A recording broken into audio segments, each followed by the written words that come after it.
Welcome to the Butt Fixer Podcast, brought to you by Shane Gentry and John Van Olden. Sit back, listen up, and listen good. You're going to hear it all right because we've already done it all wrong. You're going to hear origin stories from successful people from all walks of life on how they fixed their butts. Have you ever wish your life was better, but do you wish you could make more money? But how about that second language you wanted to learn? But how about that instrument you wanted to learn how to play? But we're going to help you meet your goals and fix your butts. Welcome to the Butt Fixer Podcast. Click, like, subscribe, any and all places where you stream podcasts. Right. Yeah, we're on. All right, Tom. Rolling. Porier is What? my, how's it going, Tom? Thank you. Super groovy. How you guys doing? Good. Thanks for coming on, man. So Tom is one of my trainers. He is the owner of Camelot Dog Training in Connecticut. How long have you been? 11 years this month, in fact. 11 years this week. Nice. 11, wow, this week. 11 Yeah, I years. took my first client August of 2013. That's awesome. Congratulations. That's awesome. Man. Thank you very much. So, how many clients in your database? You were telling me. Oh, yeah, I hit 1,500 the other day. Wow. 1,500 clients. That's crazy. So 1,500 clients in 11 years. That's That is pretty crazy. badass. Yeah. So, we want to hear your story because it's always funny your consultation story, where you came from. How'd you get into dog training? How did this ever? I answered a Craigslist ad. That sounds familiar. That's it. That's the whole story. That's it. All right. What'd you do? Why would you answer? Yeah. It was the most unlikely thing ever. Because I had spent a lifetime in the restaurant business. I started cooking for money when I was 13 years old. Nice. In a dive bar, so if I cuss, please excuse me. No, it's say whatever you want. I can't help it. Yeah, I started cooking when I was a kid. I went to better restaurant, ended up getting a bachelor's degree in restaurant administration, ended up general manager of a full-service 200-plus seat restaurant, and I was ready to shoot myself or somebody else. Couldn't take another minute. So what are you going to do? I didn't know what to do. I looked at Craigslist, and there it was. Right. Yeah, professional. What else was in there? Is that the only ad you answered, or did you answer? That was the only ad I answered because I was looking at restaurant ads. Really, I mean, what else is there that you don't need some kind of background or experience for? I think your ad said, oh, actually, John's ad, I think it said no experience necessary, but what it didn't say was should like dogs. Yeah. And that's the first thing my wife said. So, Shane, I said to my wife, I said, I'm going to become a dog trainer. And she says, do you even like dogs? I said, well, there's nothing in this ad about liking dogs. That's funny. Of course I like. Who doesn't like dogs? But yeah, the thought had never crossed my mind. Right. I always make that assumption. If you're going to answer that ad, you're going to be someone that likes dogs. I think you've since changed it. That ad, I think it does now say something about ought to be a dog lover. Well, I think one of my ads says blatant statement of the dogs. obvious. It says love dogs, tired of working for the man. Hate your job, yeah. Well, that was me. Before we get too into the dog thing, man, I got so many questions because you're super talented. I mean, I've been privileged to sit at Tom's table in Aruba and watch the man do his thing. And so you got a pretty hefty career in that industry. I don't want to just blow by that because there's some stuff that 30-something years. Yeah. I mean, so what was that? I know dive bar to the 200-seater, but I mean, did you along the way did you develop any kitchen, passions for a certain type of food, or is it just whatever the job needed? No, whatever they were willing to pay me to cook. Are you kidding? Okay. All right. Totally mercenary. It's a totally mercenary business. You go where the money is. I learned you don't necessarily go where the money is. You go where you want to go. Yeah. And then you find the money. Right. Because there's always a restaurant. No matter where you go, there's always a restaurant. Yeah. And that's actually how I started to realize that I could reinvent myself. Yeah, that's a great skill. So I never had a lot of butts, but I had a couple of needs to reinvent myself. Mm-hmm. So, you know, I went to college about 30 miles away from where I grew up, from where I misspent my youth. Right. Never grow This up. is just that one word is going to open up a whole other avenue of this conversation. Yeah, never grow up. Anyway, I finished college, and some of my buddies, they said, we're going to go ski for a little while. You want to go with us? Sure. So we went out to New Mexico. What? I thought you said ski. Well, yeah, they have great skiing in northern New Mexico. So that's where I ended up for 5 years. And I would never have come back to the East Coast, save for blowing out my knee on a jump one afternoon. And had no health insurance, and because I'm a ski bum, who needs health insurance? Yeah, right. But that was the first time I discovered I could go anywhere and sort of reinvent myself and become somebody else in some different place. Right. But I could still cook. I could still work in a restaurant. I could still make money. I could still exist. And that was great. What a great feeling. It is a good feeling. Yeah. So, like the restaurant business, I mean, I'm an avid, you know, backyard guy, but never ran. You're an avid eater, Shane. I can tell by your Facebook feed that you're an avid eater. Oh, we're gonna belly up to the table now. We don't do much, but we eat good. That's what I always say. Those are a bunch of my butts. I need to lose some weight, but I don't like to run. But I like to love eating. Yeah. So I'm just kind of I'm happy with that. I'm happy with not fixing those butts. I have my vices lined up just the way I like them. Yeah, exactly. So what's the life like in a busy kitchen like that? I mean, are you in charge of, you know, a crew? Are you the one taking the orders? Are you giving the orders? Like, where's the everything? Yeah. Everything. Because the people that work in kitchens are not the most manageable people in the world. Let's say that. Okay, these are not the creme de la creme that you get working in a kitchen. I'm sorry. And managing these people is like, it's just not easy. They get paid from the neck down. Yeah, and they just tend to not show up. They tend to not give a shit. They tend to just, you know, it's all a big joke. Right. Well, yeah, but I'm getting paid to make this joke run. Right. Yeah. Anyway, I actually passed out cold in a kitchen one night. Oh, no. Yeah, it was I don't know, 119 degrees or something, and we're in there for 9 hours straight. Yeah, middle of service, I started hyperventilating and fell over. Damn. Yeah, I gave my notice the next day. Was that it? That was the straw that broke the camel's back. That was the kitchen straw. I got to get out of the kitchen. I can't do this. Okay. It's going to kill me. It's like being a tradesman or something and your knees start going. What are you going to do? Anyway, I talked to the owner of the place the next day, and this was a pretty fancy place downtown. And I said, the guy said, "You quit? What are you quitting? What do you mean you're quitting? Where are you going to go? What are you going to do?" I said, "Well, I'm going to become a waiter. I'm going to get out of the kitchen. I'm going to go to the front of the house." And the guy looks at me and he says, well, why don't you wait tables here? and I looked at him. I said, well, this is a pretty fancy restaurant. I've never waited tables in my life. I figured I'd have to go to Denny's or something to start and get some practice. Right. And the guy looks at me and he goes, how tough? You get them something to eat. Yeah. Perspective. And it turned out it was just that easy for me. The minute I started, I was like superstar waiter. Right. Make it till you make it. Yeah. Well, because I knew how it worked. I knew how the whole operation worked. Yeah. And your average new waiter has no idea how the rest of the restaurant operates. Right. I can imagine the difference between sitting down at the table as a customer and the waiter or the person sitting there reading off their little thing. So today's special is blah, blah, blah, blah. No, dude, I had the passion. That's what I'm saying. For you to be back there cooking it. I discovered the gift of talking to people, because in the kitchen it was mostly, what the fuck is your problem, you fucking idiot? Get back to fucking work. It doesn't work that way in the front of the house. Yeah, exactly. Good evening, sir. And why don't you look what lovely the fuck this did evening, you order? Madam? Yeah. Yeah. No. Then you go in the back and you go, what the fuck was that motherfucker's problem? Yeah. You cooked that like dog shit. My wife's got a famous story. Her grandfather told a story working in the produce department, and some guy comes in and asks for a half a head of cabbage.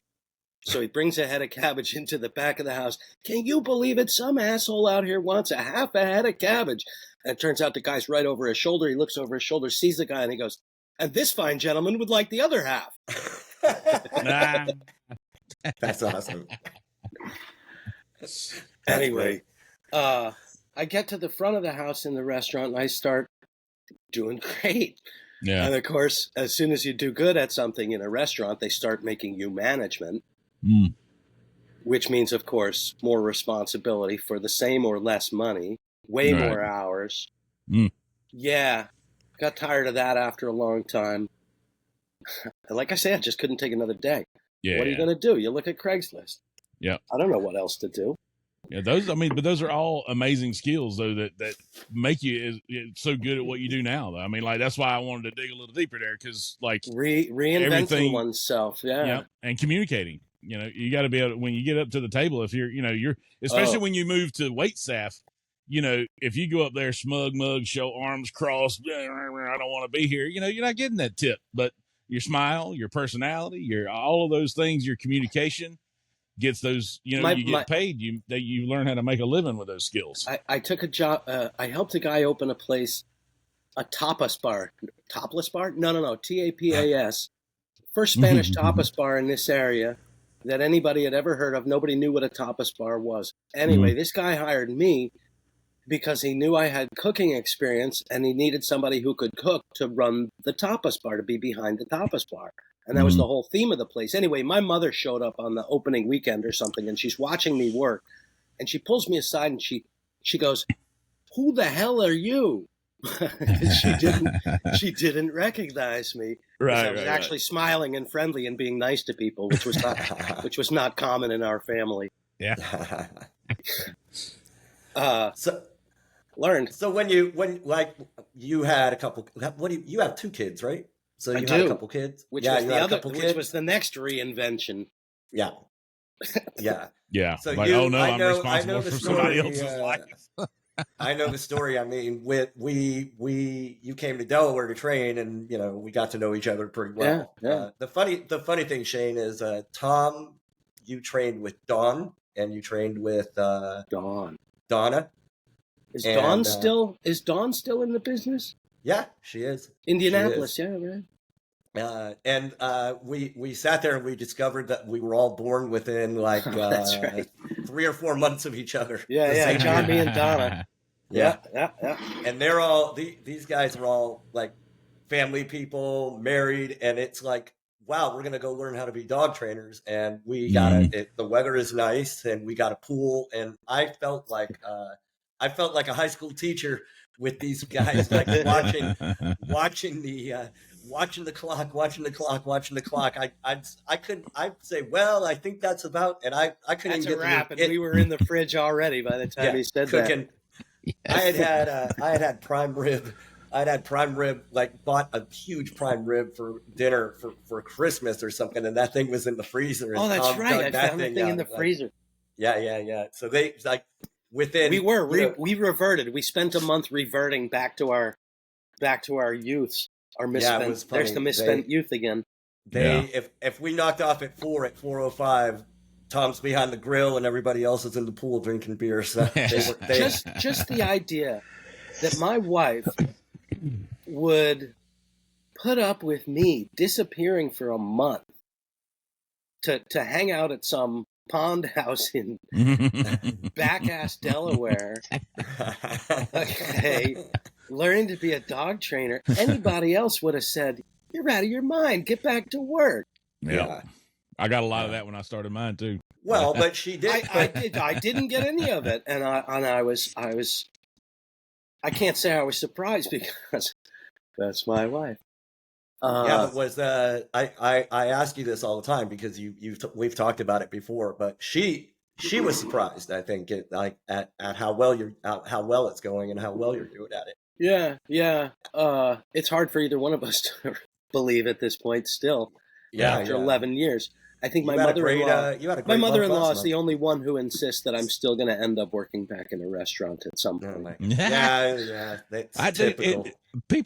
Man, that's kind of. I had a very similar thing happen the other day. I was speaking with one of my aunts, and like we do really well. I mean, we're doing really well, and for a long time. and like she knows what I do, and but we don't spend a lot of FaceTime to like sit down together. She came down to the beach, was hanging out for a couple of days, and we're sitting at dinner, and we're talking about the business and all the accomplishments and all this and that and this and that, and then she's like, and so what do you really do? And I'm like, what? Yeah, because they can't. What do you mean? What do I really do? Hey, it was all incomprehensible to me too. The idea of not working for somebody and nobody working for me. Those two things right there are about the most. I wish I had known. Yeah, that's crazy. I wish I had known a whole lot sooner, because I would have been doing something. Might not have been dog training, but it wouldn't have been asking people if they'd like more coffee. You know what I'm saying? Right. If I never do that again. If I do that again, it's in my own home, and it's because I'm welcoming people into my home. Exactly. It's not for money. Yeah. I feel you there. So you answered the ad. I always like this part that you answered the ad, and we actually set up in person, like we met in person, right? So I call this Craigslist ad. I don't have very high expectations because it's a Craigslist ad. But the guy at the other end of the phone, he sounds like he knows what he's talking about. So I go and meet him, and he convinces me that he knows what he's talking about. John, honestly, John, I think most convincing was the Yale Club. The Yale Club, yeah. Right. That's the first. I had a. I'm looking around saying, Jesus, if this guy can get into this place, he must be doing something right. That was like a weird hookup. I was a member of a veterans organization in San Francisco, the Marine Memorial, and I'm not a Marine veteran. I'm an Army veteran, but they allowed you to join if you were a veteran. You could join. It was $200 a year, but they had reciprocal privileges in all these really swanky clubs all over the country. So I had access to the Yale Club, and there was actually a connection to what I was doing at that time. The restaurant, the snooty French restaurant downtown New Haven that I was working at, was in the building of what used to be the Union League Club, and the Yale Club in New York City also used to be a Union League Club. Back in the 20s or 30s or whatever, it was some kind of, millionaires organization where they could just go, whatever town they go to, there's a club and we get to go in it. Yeah. There's a Union League in Philly. I had access to that too. And eventually, as the years went on, they started getting really kind of shitty about, letting reciprocal, letting some people idiot like us in. Letting people like us in, and I kind of got more targeted over it. Clientele. I got over it, but so I've never met Tom in person. We we found each other in the Yale Club, and the first thing he says to me is, "Pretty swanky, John." I'll never forget. Those are the first words he said to me. Like, okay. Then I had to tell the story I just told, and then we were off to the races. And I look for somebody. I mean, like I said, you like dogs. That's an obvious. I think I actually put that Craigslist ad in the restaurant section. You did, and I've done the same thing myself when I'm trying to find people because the kind of people you can deal with all kinds of people if you can work in a restaurant. So, and we got all kinds of people as clients. That's for sure. So. Yeah, it's also, I mean, if you can be the waiter that stands there and talks about the specials as opposed to the guy that reads them off his pad of paper, well, then you can stand in somebody's living room and convince them of your... You got to tell them. I mean, that's the hard part. You got to sell... Why is your dog fucking up? Well, sell those specials. I got an hour and a half or 2 hours to convince people that I know what I'm talking about, that I care about their situation, and that I can make their pain go away. I tried sales as a way to get out of the restaurant business a couple of times, and I hated it. I had no self-respect as a salesman because I felt like a salesman. Yeah. Until I started selling myself. Bingo. Yeah, I mean, you gotta. If you don't believe in what you're selling, and my attitude changed 1,000%. Oh yeah. Yeah, that's awesome. Nobody's gonna back you like you. Yeah, I went. So, I had an interview with a guy in New York City. A guy I knew for years from the restaurant business. He made it huge in the New York City point of sale computer system, restaurant POS systems. I'm interviewing with him because he's got a big fat sales job open, New York City, selling computer systems for restaurants. That's big money. Yeah. During the interview, I said to this guy, I can't live with the idea of having to say the same thing over and over and over. And he immediately ended the interview right then and there. Wow. And it took me a while to figure out exactly why. Yeah. Yeah, but now I find myself saying the same things over and over and over, and I love it. But I do. I sharpen it a little bit every time. Yeah. And I swear to God, every word and every inflection and every, move, just like dogs, every move means something. Yep. Yeah. Very, very calculated. It's but it's fun, and it works. Yeah. And it works. Well, I it works. love it's rewarding.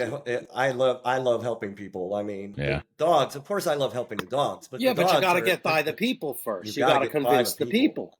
I mean, the dog is the way the dog is because the people are the way the people are. So, you were saying, well, yeah, you got to sell yourself.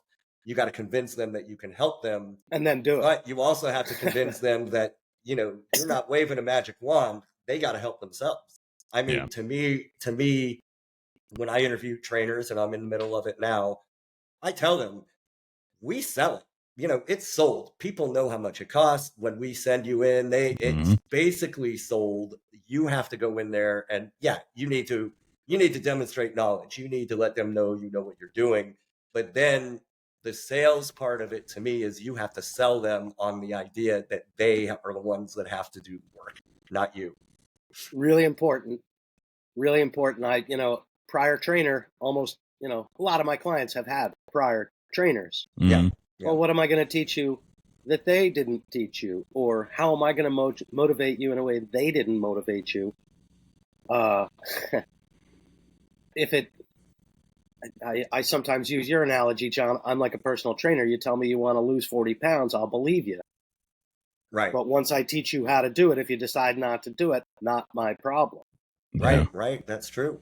Yeah. Your job is to tell them how to do it. Their job is to do and it. Motivate. If you can get them a little success out of the gate, that usually is the motivator that keeps people moving on. The way to do it, you got to be a good listener. That's one skill I had to develop over my career when I was still training full time, because I would go in, I'm like, in my head, I'm going, all right, I'm going to lesson 3. I'm going to teach down, stay, red light, green. Yeah, if we're going to do, red light, green light on place or this thing and that thing. But I would go in there with my own plan because I need to get them done so I can clear up my schedule to take that open spot for that next client, yada, yada, yada, blah, blah, blah, blah, blah, blah. Yeah. But when you walk in the house, no matter what lesson it is, if the first thing out of their mouth is the first thing that's on their mind, and that's the first thing you should attack, man. If they say, if this dog shits on the floor one more fucking time, I'm going to blah, blah, blah, blah, blah. Well, fuck your game plan. Solve that problem. They'll do any fucking thing you ask. When I walk in, take care of the pain button. You got to fix the pain button. Yeah, most lessons I walk in and I say, okay, tell me everything. Start at the beginning and don't leave anything out. Yeah. These are existing ones. These are people like existing clients. You come in after 2 weeks and you're like, what's happening? Yeah, well, I mean, if the goal is to get them to the point where they don't feel they need a dog trainer anymore, well, tell me where it hurts so I can make that go away. Yeah. That's just get common sense. and put another client in your place. Exactly. Yeah. 100%. Well, I say go mountain biking, but same. Mountain biking. Yeah. Fishing. Yeah. Yeah. Cool. Gotta go catch dinner. So, like I said, now, I mean, this has created a pretty decent lifestyle for you. Is your wife still teaching? Is she still working? Oh yeah, she's got another 6 or 7 years, I think, before she's retirement eligible, and she'll have a nice pension. I don't have any plans of retirement. No, me neither. However, I would like to get more people doing for me instead of me doing, and I'm in the process. We'll make that happen. Yeah. How is that going? I'm seeing your ads. I'm seeing your replies. I'm getting a good number of replies, and there's a few people actually following through, so it should gain. I'm hopeful to find somebody to get started down in that area. It's amazing, dude, if you do that. Duplicating yourself is hard, but it's, man, I went from, we're at 15 full-timers. That blows my mind. It's Well, I mean, it didn't really, the takeoff point for me was two things. First, realizing that I'm not the only talented person in this company. Second was, preparing the people, like now I've got an office manager, I've got a general manager. If the trainer's got a schedule problem, they talk to Ann. They got a training problem, they talk to Kelly. If Kelly or Ann can't solve it, they come to me. So it's just, I started working on the business instead of in the business. And that was a huge step in that, trajectory, upwards, because I'm taking the big field view, looking at the big picture, and they're working on the exact stuff. It's a really good balance, but it takes time. I mean, it's my general manager. I mean, she's been with me for 8 years, and I've been preparing her for that role the entire time. Yeah. I think that the thing for me was they are not going to. Nobody is going to do it the way you do it. Yeah. So you and that was hard for me to let go of. But the first person I trained, and this was in the 90s. Basically, I was like, no, do it this way. No, say it this way. No, this, and this. And she finally threw her hands up and said, "God damn it, motherfucker! Get off I my am back. not you. I am not you." Yeah. And that was the thing. But I still know a lot of trainers. They will not bring in another trainer because they don't trust that. So they don't think that somebody else can do it the way they do it. And I can understand the mentality, having been a chef, it's kind of hard. This is going to sound stupid to take a night off. It's not. It's hard to find a night off is what it is. But letting somebody else do it is not easy. So I've had 2 trainers working for me, and I'm pretty sure that both of them would say that I did not remotely micromanage them. I let them do it. Right. Once I set them loose, I'm setting them loose, and I'm going to trust them to do it. Right. Might take a while before I trust you to set you loose, but it's a hard thing. For finding people is tough. I mean, we have trainers in our group that they're still like that.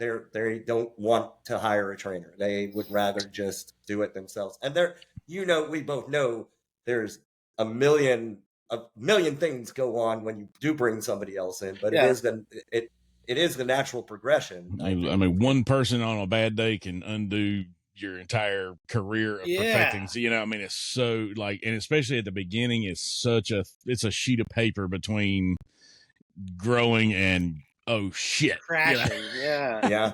It's so scary. I can't. That's why I look like this. I'm actually only 22 years old. Well, I mean, you made it work, Shane. You found a way to teach those people. Well enough, and I'm a good teacher, and I have confidence that I can teach. I just got to find the people who are willing to learn, and that seems to be the hard part. It is hard. It is really the best thing. And the other thing I had to stop doing, I had to stop training the trainers.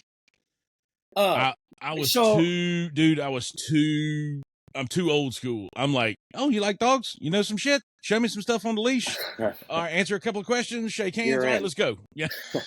That bit me in the ass so many. See, I'm doing it the times, opposite man. way. I'm way too, and John, I'm almost ready to just pay for him to go so that I don't have to do it.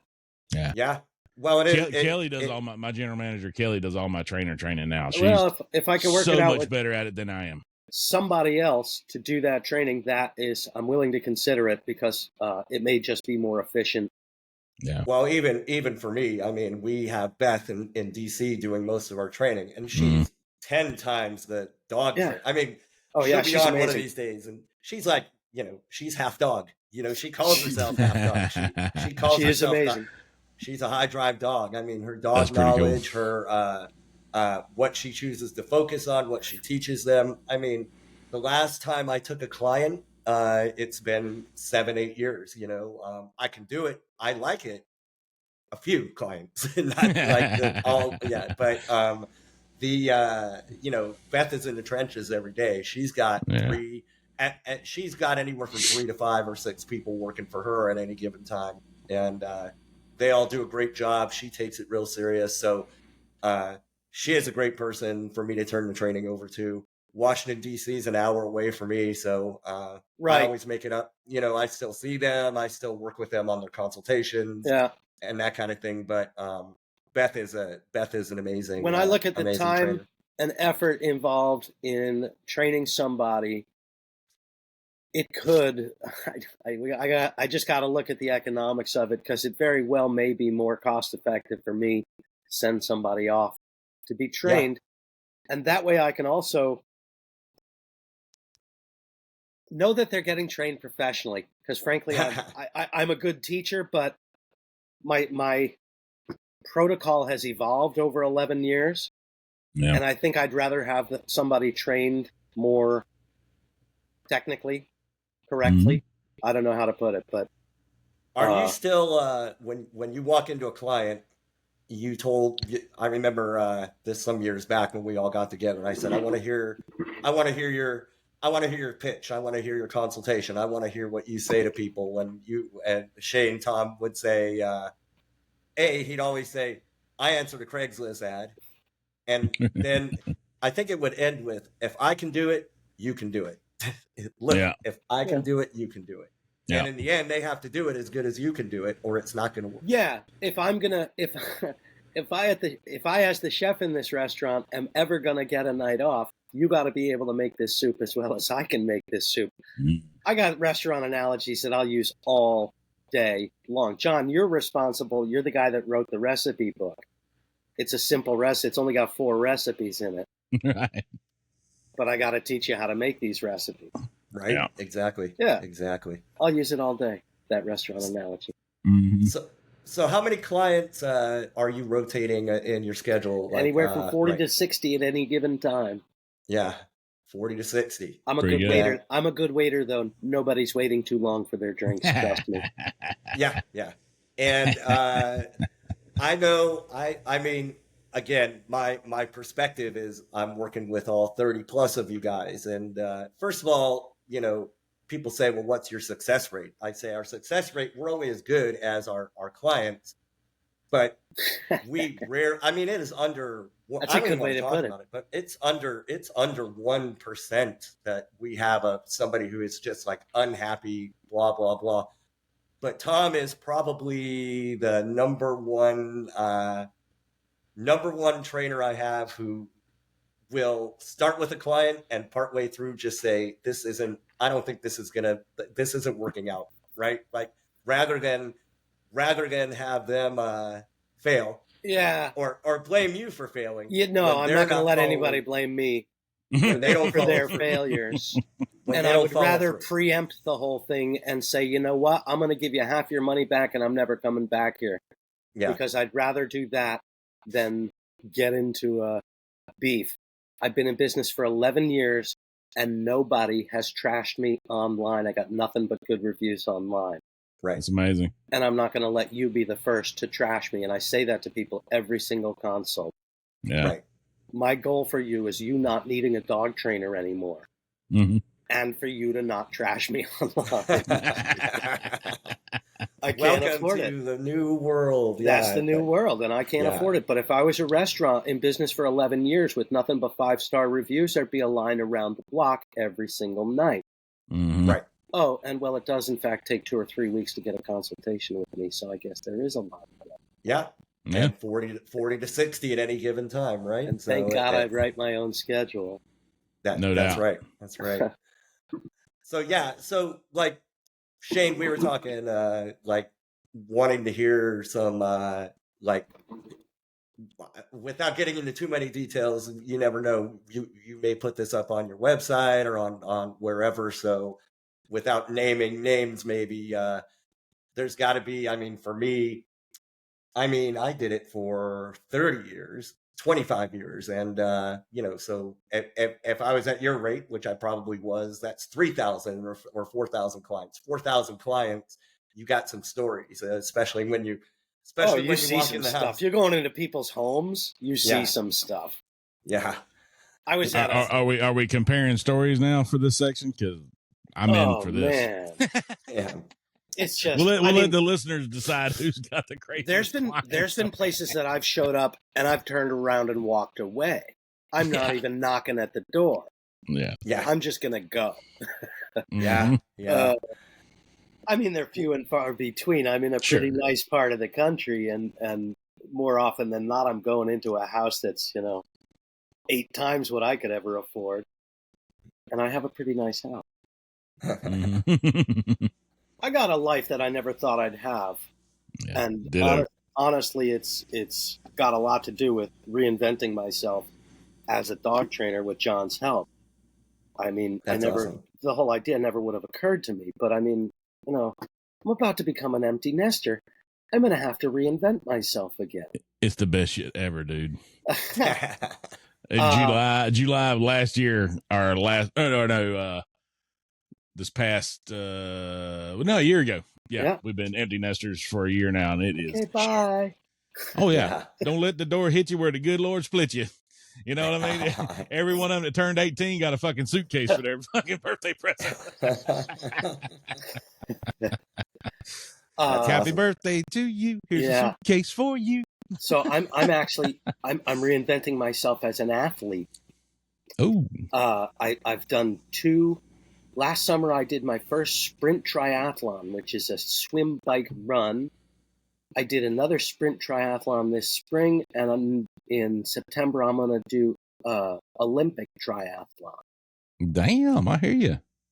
Oh, what's an Olympic? Olympic is a 10K run. It's a 1.5K swim, which is about a mile. Right. And then it's a 40K bike ride, which is about 25 miles. And then it's a 10K run, which is about 6 miles. Wow. What? That's amazing. It is zero. If there was there's nothing at the end of that finish line that would make me do that. There's a cooler full of beer in the car. You can bet on that. I got one right here. I'm not doing nothing. I have no idea where this came from. I've been riding a mountain bike forever, and one of my buddies got me involved in an endurance mountain bike event up in Vermont a couple of years ago, and that was kind of fun. So I tried this other thing, and then I tried this thing. And the thing is that I have the time to do this now, and never in my life have I ever had the time to do this. Yeah. It's nice. Mostly because I'm making a real income. Yeah. For not a ton of hours.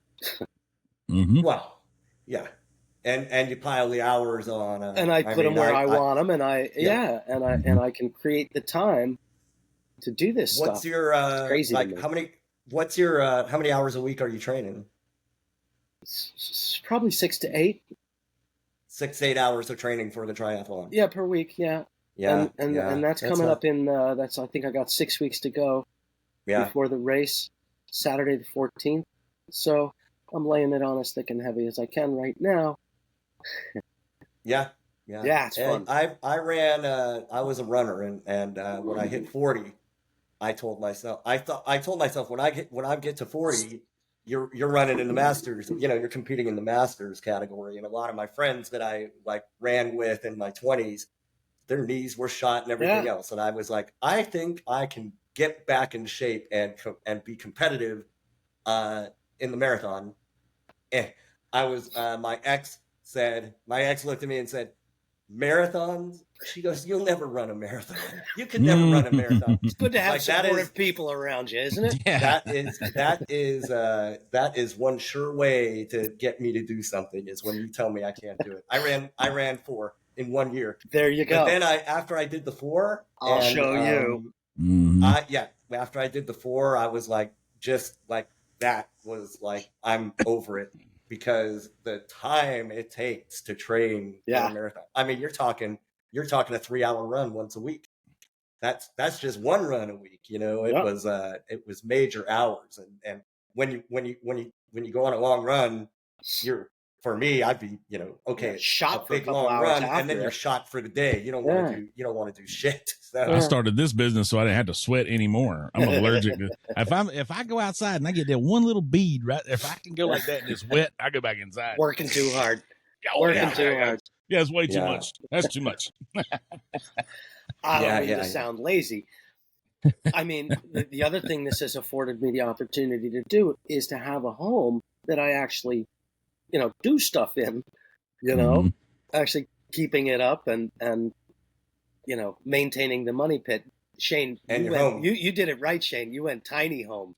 Dude. Yeah. Much but you less learn your maintenance, lesson. right? Yeah. Can't. It's like a sore Peter, buddy. You can't beat it. Dude, I'm telling you, it is at this stage of my life to be empty nest. We got rid of everything. Wow. And I mean, I'm in my Sprinter van now, which I live in about half the time when I'm working my markets.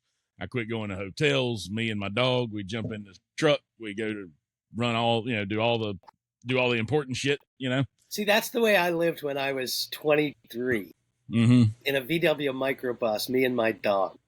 Yeah. That was good. Yeah. It's a little bit But more then you go back- then sophisticated you than go- the microbus. but Yeah, mine was not sophisticated whatsoever. this thing's That's got, I got awesome. a bathroom, shower, refrigerator, microwave, TV, sink, I bed. parked in the national forest, and I would go to the place Yep. where I worked because it had a health club attached to it that I was allowed to use. Nice. And that was my bathroom. Yeah. Yeah.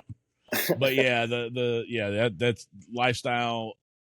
For me, I had to get all the shit that I could have never had otherwise. I would have never lived the life that I live without having started this business and built it and been and stayed on it. I'm still on it, and to go full circle from the most expensive, craziest, ridiculous shit I could possibly have, all the hot rods, all the cars, the boats, the houses, now it's like, okay, I've got it out of my system. Out of your Flex is system. over. Yeah. We're oceanfront, tiny home, just me and my wife. The kids love to come and visit. They love Quiet. to leave. Quiet. It must be so quiet.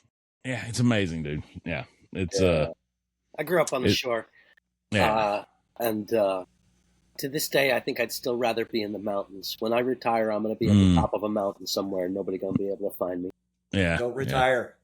Don't retire yet. No. I need you. Yeah. No hurry. You either. Yeah. You Yeah, either. exactly. Yeah. I want about 2 years notice before you decide to retire. Yeah, I get that. I hear that often. Yeah. What's the Kristen and I had for a while. I think some of you guys have said it to me too. The hit by a bus contingency plan. What happens if John gets hit by a bus? What's going to happen? Yeah. You must have had people who decided that they could do what you do on their own. Yeah. And for sure. Some of them make it, some of them don't, I gotta guess. Yeah. And the ones that, you learn. I learn. You learn. Life is about learning. I didn't know what I was doing when I started this business. As far as like building it to what it has been, it's been trial and error. Some of the errors have been in the interview with people, because everybody says they see my ad or whatever. It's too good to be true. Everybody says it's too good to be true. It's too good to be true. But then when I get people as we're going through the process, and I start getting questions like, well, how do I know you're not going to do this? And how do I know you're not going to do that? And how do I know I can trust you for this or that?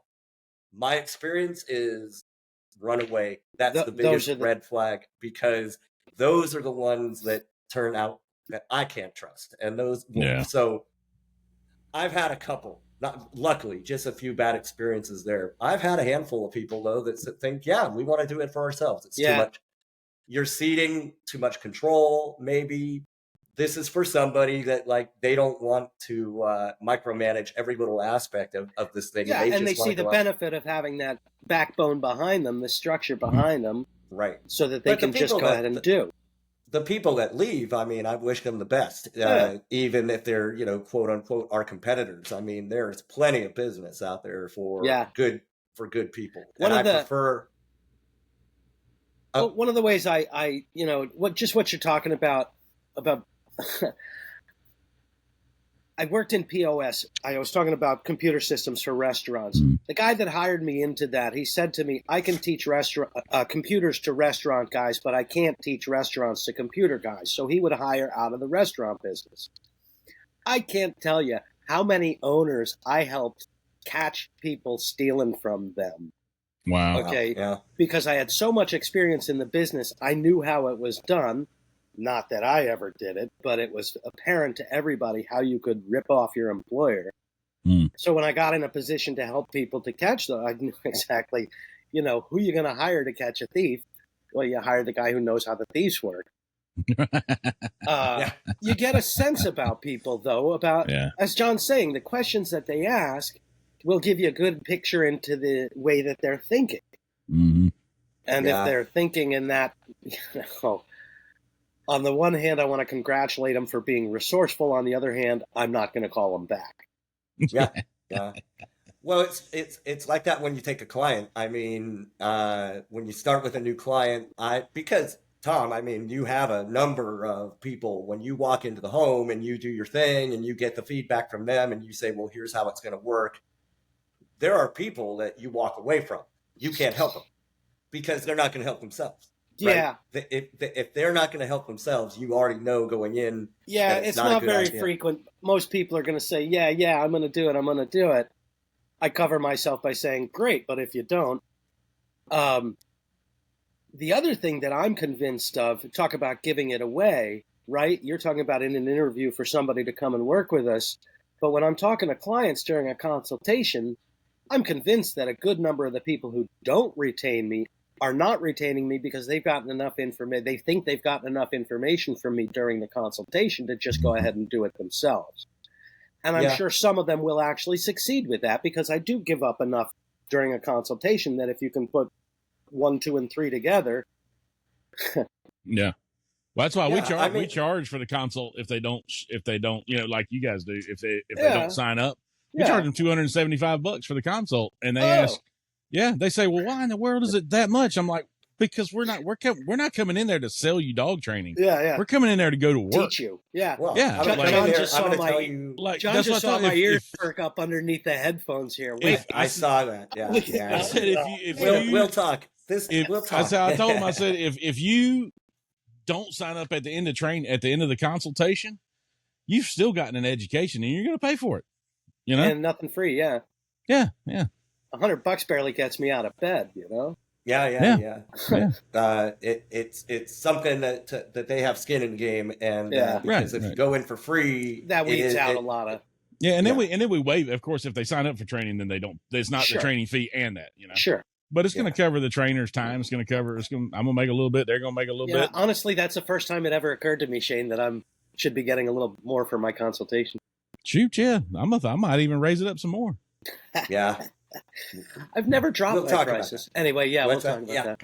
Yeah, but so I know that just like I've learned that this is probably not a trainer, somebody I want to have working with me as a trainer. I knew that, going in. And how did I learn? The hard way, of course. When I would do a consultation and have a client that just becomes a nightmare to work with. No follow through, but it's all my fault, et cetera, et cetera. It's always, I knew it. I knew I should not have done that. And when, if you've had 1,500 clients, it's hard not to take people's money when they're willing to hand it to you. It's true, but some clients you can't afford to have, not. Though. Sometimes it's not worth it. And when we have those far and few between difficult clients, I ask the trainer, I go through it with the trainer, and the trainer said, I had a feeling. I knew I shouldn't have done it. And they learn, you learn, unfortunately, from making mistakes. Right. So,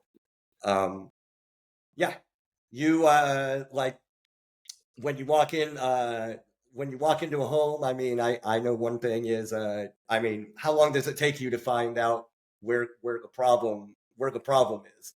Because you walk into the home and you're watching the interaction with all you gotta do is family, knock on the door. All you do is this. Yeah. Knock on the door. I know where this is going. It's usually pretty apparent. I always try to make it as low pressure as I can, because on the one hand, it'd be good to see the dog going nuts at the door so we can prove that the dog needs a dog trainer. But at the same time, I'm trying to be as low pressure as possible so that yesterday it happened twice. I had 2 consultations yesterday. Both of them said, my dog is never this calm when there's somebody in the house. Yeah. I don't have anything you don't have. Right. Yeah. That's right. So another, telling dog training stories. The other kind of fun funny thing that I always would see is sometimes I go into a home and it's a couple, and one of them knows what to do and has been telling the other one to do it, and the other one's not doing it, and so the one that knows what to do just hires me and pays me to tell them the same thing that they were telling the other. It's like, if you want to teach your wife how to ski, hire the instructor. Yeah, exactly. 100%. Really important. I mean, it was like that with teaching my daughter how to surf. I mean, I took her out and, oh my God, I'm cold, I'm this, no. And finally, I just hired someone to do it. And suddenly it worked. He wouldn't take any of her shit. It was great. Yeah. So, yeah.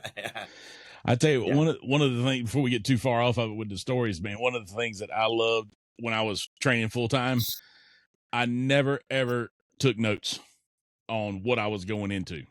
Like, because after you do, when I was training full time without trainers, I was doing 6 to 8 appointments a day, 7 days a week. And you get bored, it's the same. It's like you said, it's a different scenario, but you're reciting the shit. It's hard to stay excited about what you're talking about when you've heard it 7 million times, but you got to remember that person's never heard it, Yeah.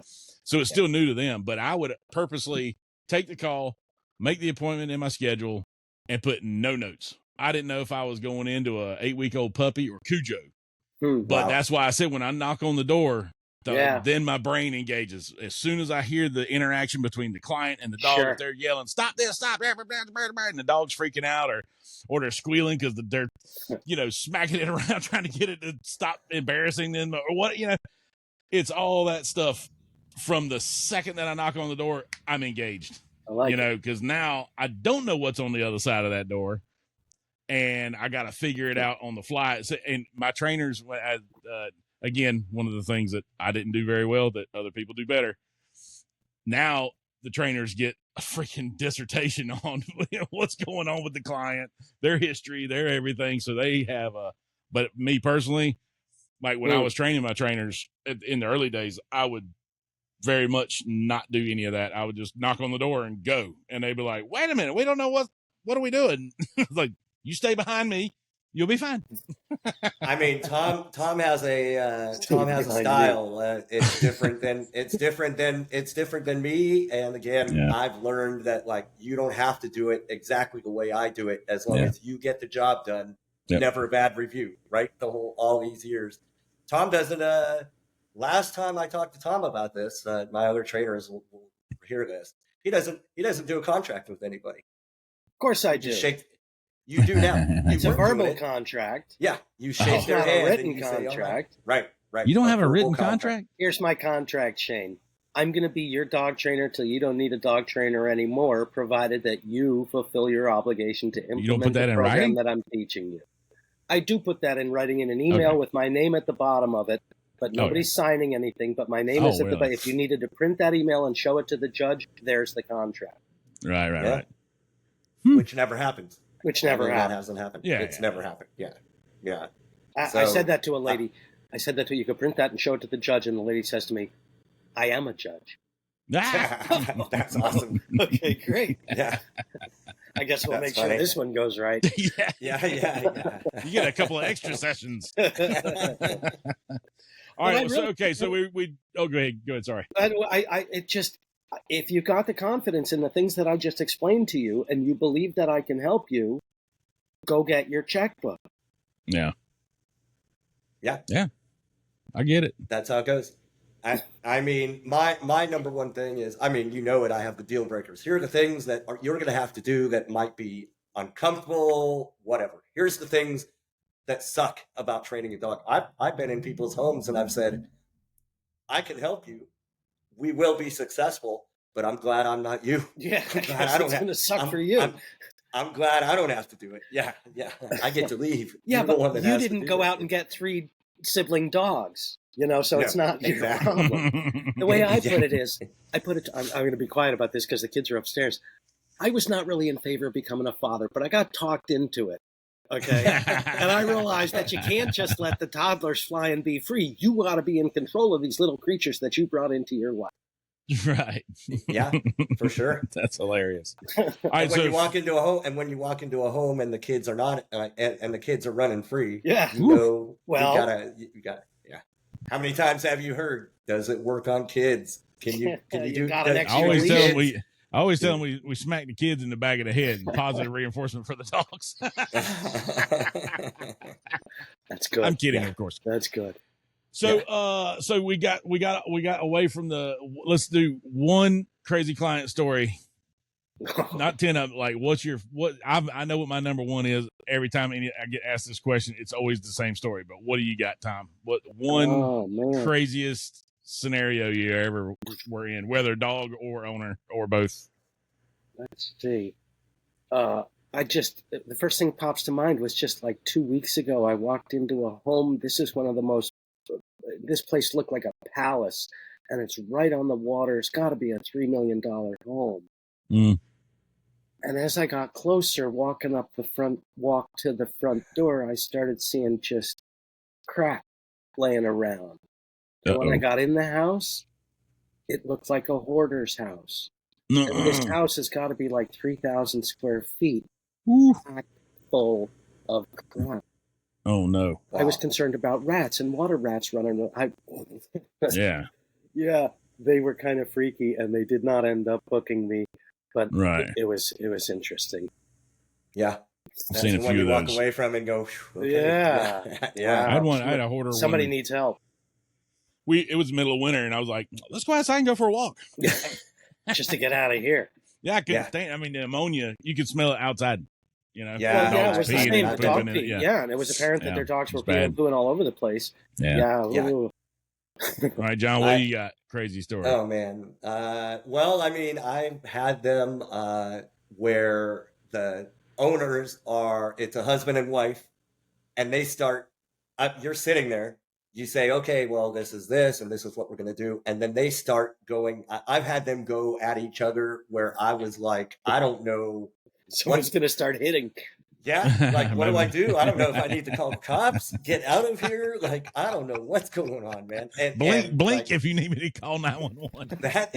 that is like not a comfortable situation. Man. Yeah, that sucks. And I hear them. We had a trainer. I mean, I hear them secondhand all the time. Yeah. Trainer, the guy comes to the door drunk in his underwear and thought that the trainer was the housekeeper, and the trainer's still kind of new, and a young female, and he says, "Come on in, follow me." And she said that like this guy was like a super wealthy like CEO of a pretty big company, and apparently the wife left, and he's on a like bender, and he thought that the trainer was the housekeeper that he was expecting. So he starts to show her, Here's the mop. like, I need this guy. He said she said like she doesn't know like what's what. He goes like points into like his bedroom, and it's like full of like empty like liquor bottles and everything. And she's like, I'm the dog trainer, right? And he's like, oh my god. Then he pays her for dog training, and never calls her back. What? It was like, never called her to do a lesson. It was like just the craziest thing. So, Easy money. Yeah. I mean, it was. I've had that happen. I've had that happen situations at least once where Yeah. somebody paid me full on and then ghosted me completely and disappeared from the face of the earth. Yeah, it makes you wonder. And I do a couple of reach outs, and if I don't hear back, Yeah. well, As long as your side of the street's clean, you're good good. luck.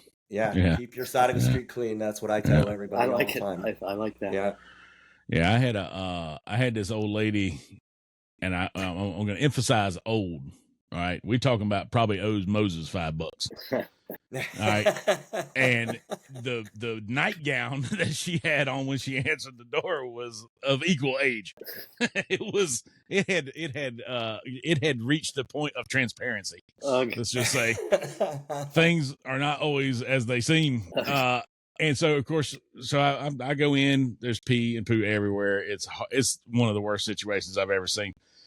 And she's shot, and I'm like, okay, and this is like year 1, year 2, 3 ish, somewhere in there. I'm like, I need this check to pay my rent. I'm really going to have to suck it up, and work hard to get some kind of management out of this. So I go to do the consult, come back for the first actual session. She meets me at the front door. We go in, nothing's changed. She takes me outside. She says, come here, let me show you something. So she wobbles her old ass out there to the backyard. And if I'm lying, I'm dying, dude. I shit you not. She hikes up her skirt or her nightgown, pees directly in front of me, and says, while she's peeing, looks me in the eye and says, I've been doing this for a week to show this dog how to go pee in the backyard. That takes the cake. I was like, you know what? I don't need to pay the rent that bad. I just watched a 97-year-old woman pee in the yard and wonder why her dog doesn't understand. That's crazy. What the fuck am I thought I was being punked, man. I'm looking around for cameras and shit. Man, I can't. The problem with seeing something like that is you can't unsee it. Wow. Yes. I mean, that was a rough one. That reminds, one of the last clients I took was in a trailer park, like kind of a nicer trailer park at the beach, and this lady, it's 9:30 in the morning. The lady comes to the door in her nightgown, like cigarette hanging out of. She's an older lady, retired, cigarette hanging out of her mouth, drinking a Tecate. She's like, "You want a cocktail, sweetie?" Like, no, I'm okay. Dog was like a golden retriever puppy. Like, she had no business having a dog, blah, blah, blah. I ended up helping her. But then she called me every day. This is going on, that's going on, blah, blah, blah. And so when I went over the next time, same scenario. She comes to the door, smoking a cigarette, drinking a beer, 10 o'clock in the morning. There's a dude in there, one of her neighbors, who's like in his 30s. This lady's like 70-something years old. He's drinking beer. They're like drinking beer together at 9:30, 10 o'clock in the morning. And she goes, yeah, I brought so-and-so over because you need to show him what to do so that I can let him do it. And he was like this real total skeptic. I'm sure he was like, she says, I paid this guy X amount of money. Yeah, men don't ask for instructions, right? Yeah. But he ended up, it ended up working out really. It ended up working well. And then crazy thing, third lesson comes around. I have the fourth lesson scheduled. I get a phone call from her sister. She died. Oh, poor thing, right? And it was, it was sad, and at the same time, the sister got me on the phone. The lady's name was Chris. She goes, Chris really loved you. She talked about you all the time. She was so happy that you were helping her with the dog and blah blah blah. So we want to thank you, nice. et cetera. But yeah, when you go to people's houses, you see it all. She had her brother had died like a year before or something. And this guy had an amazing vinyl collection of so she had been going through it. She had thousands and thousands of classic rock, wow, Led Zeppelin, Boston, all these unbelievable records. And she goes, yeah, when I go through them, when I find some doubles, I'll set them aside for you. And when she died, I was always like, man, I should call my sister back. What about the record? I thought it was so that. I was like, I can't do it. Yeah. Like I said, you see it all. You see it all, the warts and everything when you come in, and the people, like I said, the people fighting in front of you, the arguing back and forth, the kids. Sometimes when you see the kids, teenage kids or whatever, and how they treat their parents. And I'm like, yeah, wow, the dog is treating you the same way the kid is. Yeah.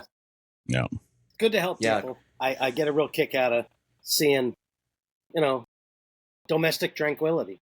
Yeah, me too. Making change. And I think I told this story already, Shane, before, but I run into people. I run in sure. When I'm home in San Francisco, I run into old clients. I ran into a client, and they said they had a Rottweiler that just was whoa.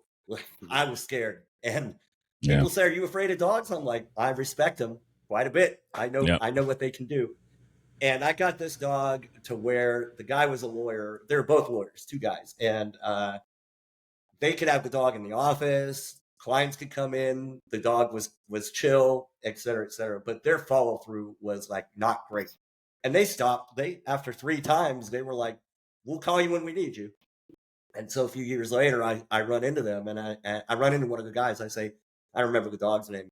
I'm like, "How's so-and-so doing?" Right? And they go, "Well, you wouldn't be happy." And I go, "Yeah, but are you happy?" And they go, "Oh my God, we're ecstatic." Like, blah, blah, blah. He does this, he does that. I said, then I said, "Do you know what to do if you're not happy?"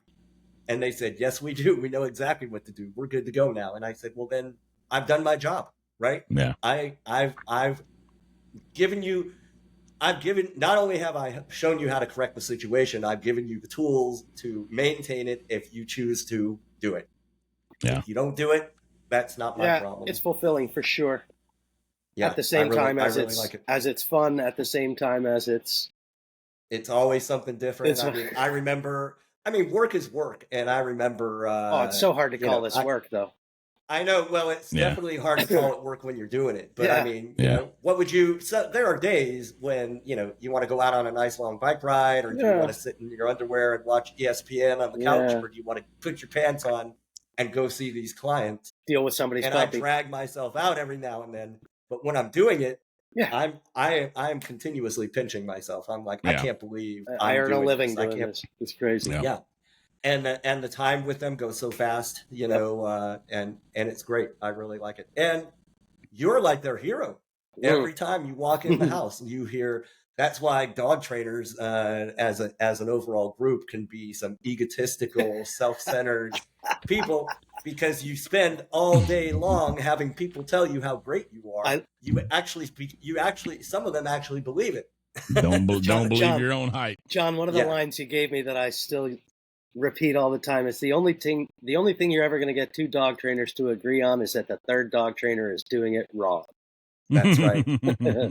I always tell when I'm working with my trainers, we always have a kind of a motto we go by is confident always, comfortable never. Confident gets the job done, comfortable gets you bit. Good. Yeah, for sure.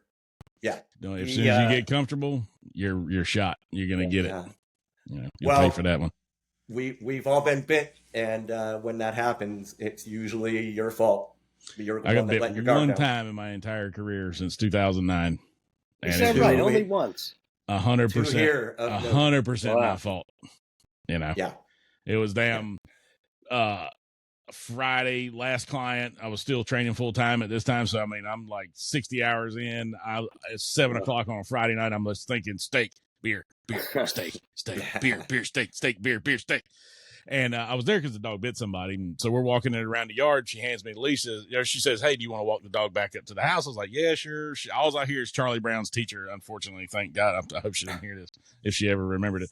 But I was like, in my head, all I hear is wah, wah, wah, wah. And I'm like, "Yeah, give me the fucking leash," in my mind, So the second I put my fucking hands on that leash and she let go of it, that sucker jumped up and bit me right in the side. All 4 canines, head shake, the whole shebang. And I'm going to tell you what, there ain't nothing that hurt worse than my pride. Mm-hmm. Yeah. And then, of course, she's flipping out, And I'm like, look, the contract says if I've got the leash in my hand, it's my problem. If it's in your hand, it's your problem. And it's in my hand, it's my problem. She was like, "Are you going to sue me?" No. Of course not. I said, I was handling the dog and I got bit. And what insurance is for. God, man, I was black and blue from my armpit to my hip, man. It was nasty. That's crazy. Yeah, I have 2 here. 2 of note. Yeah. One on the hand. Not that one wasn't that bad. I still got the scar, but one in the arm that was something else. But that was it, and I never made that mistake again. Yeah. So, I never took my focus off the dog when I'm handling the dog after that either. That was the one time. I got one well-placed scar when I first started, so that I can show it to people, to show them my bona fides. Yeah, I'm for real. See, I've been bitten. Getting bit, bleeding, that's good TV, but it doesn't mean you're a good dog. It doesn't do much good for me. Nah.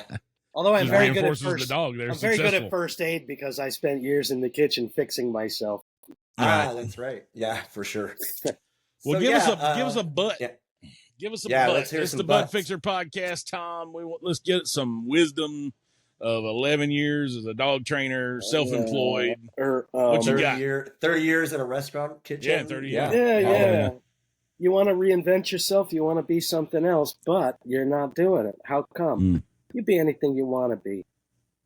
I told my Very good. son just a couple of weeks ago, I said, Johnny, he's going away to college. I said, you are who you are because that's who you want to be. If you want to be somebody else, go ahead and be somebody else. Mm-hmm. You can be anybody you want to be. Just do it. Yeah. Just do it. Just do it. I mean, you were lucky to have your wife, the support of your wife. Yeah. But I do remember you told me, she was like, what the fuck? Yeah, but especially after she met John, she's like, what the? You throwing out that kidding. fucking guy? I'm just kidding. Yeah. You were completely respectable. Yeah. So, that's good. Just the reinvention. Yeah. Reinvent yourself. Yeah. Be who you want to be. How about it's the same thing. What you want to go off to New Mexico and go skiing for 5 years? Why not? Do it. Why not? Do it. Yeah. You want to get it? Can't stand the heat. Get out of the kitchen. Yeah. Don't like what you're doing. Don't do it anymore. Yeah. If it hurts This when you go like this, don't go like that. Yeah. I want to do this, but it hurts. Well, these things should be self-evident to people, but they're not always because you get these blinders on you. You get the you lose peripheral vision. You get stuck in a rut. Break out. Do something else. Be smart about it, but I couldn't. When I met you, John, I couldn't do dog training as a hobby. That wasn't going to cut it. No, I need to make money. If you're going to do this, it can't be a hobby. So, and I mean, you did pretty well right out of the gate. Yeah, but it took me almost 4 years to get to critical mass, where I wasn't waiting tables or tending bar or doing anything else on the side. Yeah, but once I hit that mass, I just kept going. That's awesome. That's awesome. And now you're hiring for 2 markets, right? Well, I'm going to start with one. If I can find the other, sure. But a little more do it as controlled as I can do it. Yeah. And maybe I'll just give up that control and send them off to Beth. But we'll talk about that. Yeah, for want to sure. grow for sure. For sure.